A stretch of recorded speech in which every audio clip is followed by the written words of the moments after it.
And I want to thank the member for his speech, but I am deeply concerned, and I'm curious how he responds to English-speaking Canadians, many in my riding of Victoria, but across Canada, who value the CBC for its English language content, its Canadian content, especially given that defunding it would clear the way for flagrantly partisan news outlets like Rebel News and True North.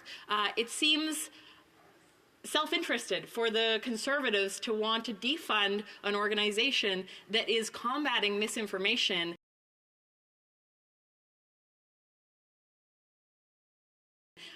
Especially given the election of Trump and the spread of disinformation across North America and around the world.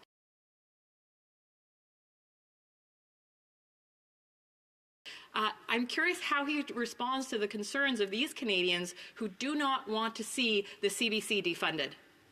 The honourable member for Portneuf-Jacques-Cartier.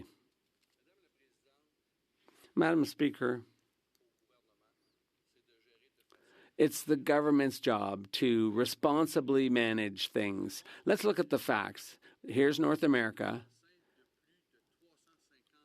with over 350 million Anglophones. There's around 10 million Francophones. There's Radio-Canada and there's the CBC. Radio-Canada, I should remind you before I go any further, costs Canadian taxpayers over $1 billion. So Radio-Canada is performing with about ratings of about 30 to 40%, audiences of about 30 to 40%. The CBC has only 23% or 3% of the audience, so we have to face facts. Resuming debate, the honourable member for Montmagny, Lake-Kamouraska, Rivière-du-Loup. Thank you. I'll just make sure that I have the time in front of me so I don't go over. So, Madam Speaker, today I rise to speak to the honourable member should not have his phone next to a microphone, please. Thank you very much. So today I rise to speak to a subject that has caused great indignation for me, and I will explain it. CBC, Radio-Canada, is funded by taxpayers, and here it has gone against the values of the people who fund it. It has gone against the people that it's supposed to serve and represent. CBC chose to record a podcast in a studio in Paris to avoid using the Quebec French accent. That's shameful, Madam Speaker. This is flagrant disrespect for Quebecers, Quebecers like me, and it's flagrant disrespect for our culture and for our contribution to Canada and for our presence, if you will, because CBC's message is very clear. This message is that the Quebecois accent is the wrong accent. It hurts, Madam Speaker, but it's not the only thing that hurts here. And I can't talk about CBC without talking about the waste of public funding, public funds that we see there. So why use a studio outside of Canada when there are studios across Canada and across Quebec? There are institutions that are completely able to do the job here. Why spend and waste money instead of supporting local economy, encouraging local talent and our local language? CBC is showing flagrant disrespect for Canada, and the CEO of CBC, Catherine Tate, still asks for more and more taxpayers' money. Just yesterday, Ms. Tate said in committee that she had the right to a bonus. I'll remind you that under Ms. Tate, CBC's ratings and market share has dropped by about 50%. And they've had to cut 800 jobs just last year. Those jobs have left many families in Quebec in difficult circumstances. But what did Ms. Tate say at committee yesterday? She asked for the government to give her even more taxpayers' money. Do you know what she's done with taxpayers' money the last time that she got some from the government? The $42 million emergency fund that the Liberal government offered to them, well, $18.4 million of those dollars went to pay executive bonuses.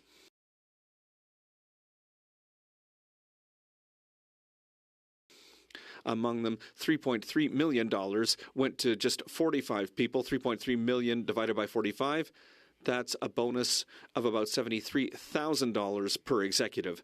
That's more than the average annual income of the average Canadian worker. So that's quite the bonus. What has the Bloc Québécois done with all this? Well, they vote with the Liberals to protect CBC's bonuses and to support Ms. Tate. It's just shameful.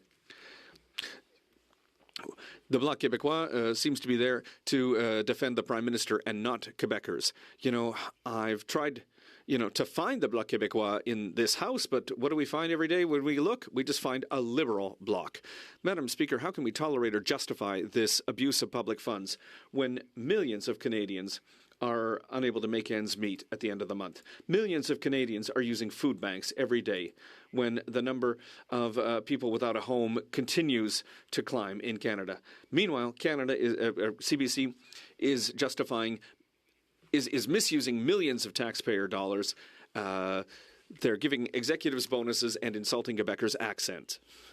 It's absolutely shameful. It's a lack of respect for taxpayers' money, but also a lack of respect for the taxpayers themselves. CBC does not respect the values and culture that define Canada by choosing to avoid the Quebecois accent.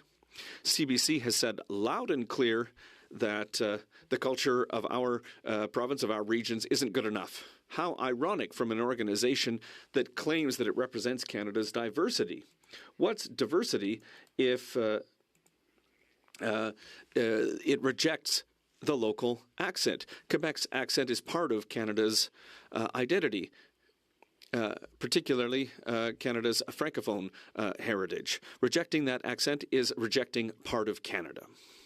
But this lack of respect for Quebec and taxpayers doesn't come out of thin air, Madam Speaker.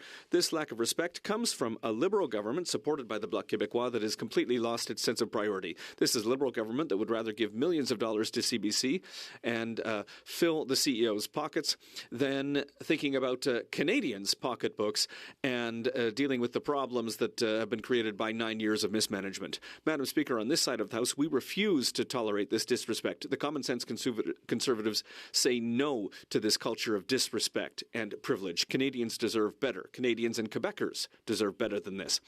The common sense Conservatives will defend taxpayers, workers, families, and they will defend their interests and their paychecks instead of filling the pockets of well-placed, corrupt Liberal buddies. Madam Speaker, I absolutely have to talk about this because, I'm here with my colleague from Portneuf, Jacques Cartier, who's member of the Official Languages Committee for a long time now. And, what we've seen from this government when, they've appointed a Governor General who doesn't speak French,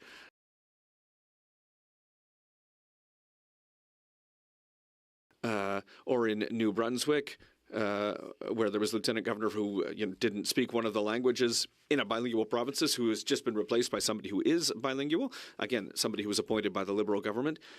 This is a pattern that shows a complete lack of responsibility from this government.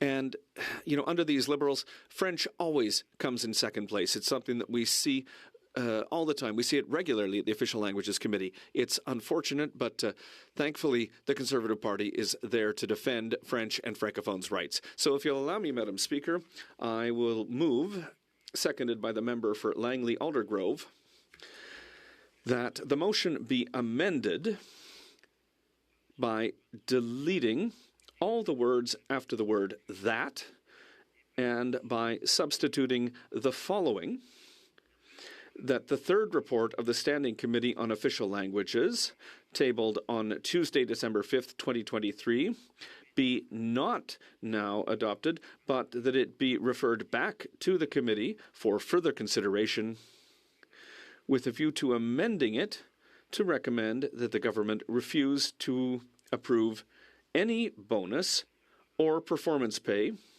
for the CEO of CBC Radio-Canada, who presided over the decision to award production contracts to foreign companies in order to, quote, avoid the Quebec accent, provided that, for the purposes of this study, A, the Acting Minister of Employment, Labour Development and Official Languages be ordered to appear before the committee for at least 2 hours on a date and at a time set by the chair of the committee, but no later than Tuesday, December 17th, 2024.